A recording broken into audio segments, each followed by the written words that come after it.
विक्रम आज ही ऊटी पहुंचा था। उसने एक कॉटेज रेंट पर लिया था।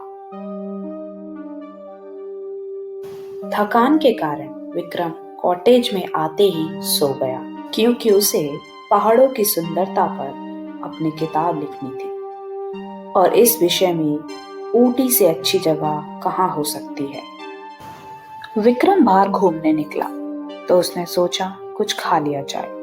कुछ समझ नहीं आ रहा था तो सोचा आसपास पूछ लिया जाए। तो उसे एक लड़की दिखी। उसने कहा, एक्सक्यूज मी, क्या आसपास कोई फूड प्लाजा है? वह लड़की पलटी और उसने अपने हाथ के इशारे से बता दिया। विक्रम को उसका बिहेवियर कुछ अजीब लगा और उसके कपड़े तो और भी अजीब थे, जैसे किसी राजमहल से आई हो। खैर, उससे क्या, वह वहां से चला गया। अब वो वापस जा रहा था कि उसे फिर से वो लड़की वहां दिखी। वो हैरान हो गया कि ये अब तक यही है। फिर उसने सोचा कि कोई वजह होगी, मुझे क्या, और ये सोचकर वो कॉटेज चला गया। अगले दिन सुबह होते ही विक्रम घूमने निकल पड़ा। सुबह से शाम हो गई। उसने काफी जानकारियां इकट्ठी कर ली थी अपनी किताब के लिए।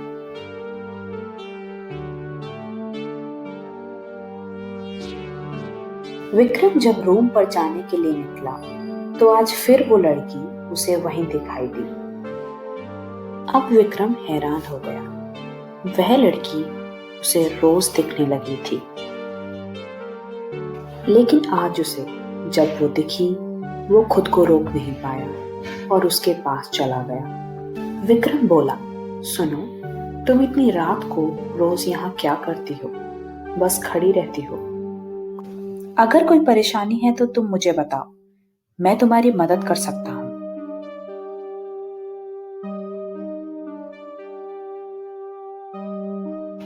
उस लड़की ने विक्रम को अजीब तरीके से देखा और बोली, क्या मदद करोगे तुम मेरी?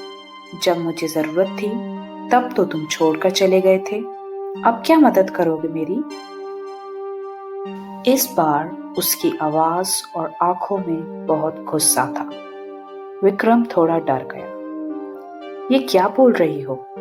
मैं नहीं आया मतलब? मैं तो तुम्हें जानता भी नहीं हूं। यह सुनकर उस लड़की की आंखों में आंसू आ गए और वो बोली, छोड़कर तो तुम चले गए थे पहले और अब पहचानने से भी इनकार कर रहे हो। अब विक्रम को लगने लगा था कि शायद ये कोई पागल है। अब विक्रम वहां से जाने लगा, लेकिन जाने उसके मन में क्या आई, वह कॉटेज की तरफ जाने की बजाय जंगल की तरफ मुड़ गया और अंदर जाता चला गया।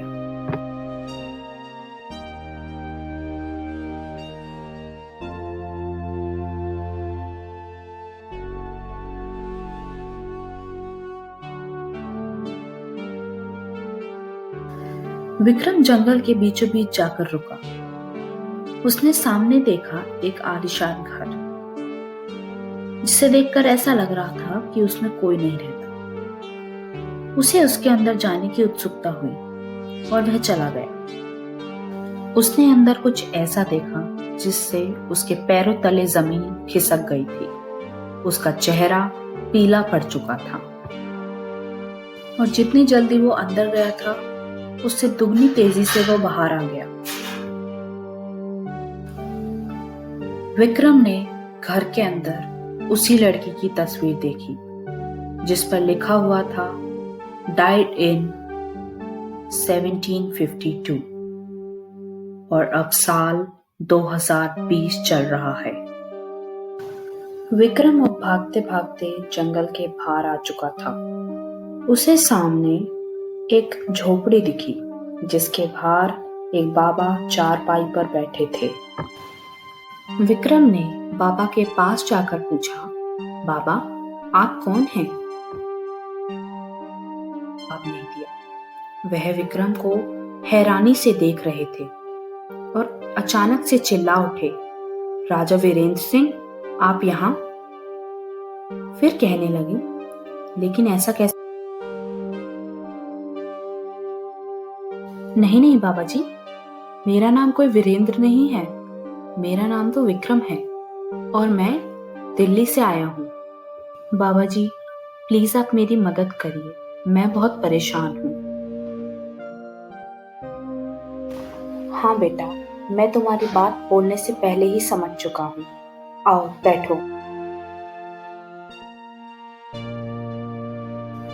विक्रम, आज मैं तुम्हें तुम्हारे पूर्व जन्म के बारे में बताने वाला हूँ। तुम पिछले जन्म में राजा वीरेंद्र सिंह थे और तुम्हारी रानी, जिनका नाम अलकावती था, तुम दोनों एक दूसरे से बेहद प्यार करते थे। तुम एक बार युद्ध के लिए चले गए।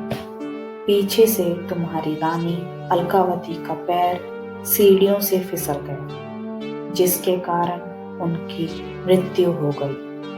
उनकी आखिरी इच्छा यही थी कि उनकी अस्थियां जल में प्रवाहित तुम ही करो।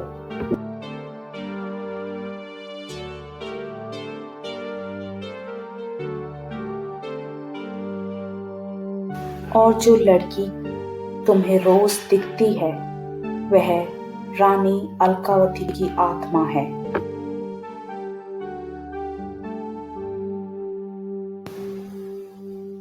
अब इसी कारण की वजह से रानी अलकावती की आत्मा भटकती फिर रही है। उन्हें शांति नहीं मिल पा रही है। बाबा जी, अब इसका क्या उपाय है? आप ही मुझे कुछ बताएं। हाँ बेटा, बस इसका यही उपाय है कि तुम रानी अलकावती की अस्थियों को पानी में विसर्जित कर दो।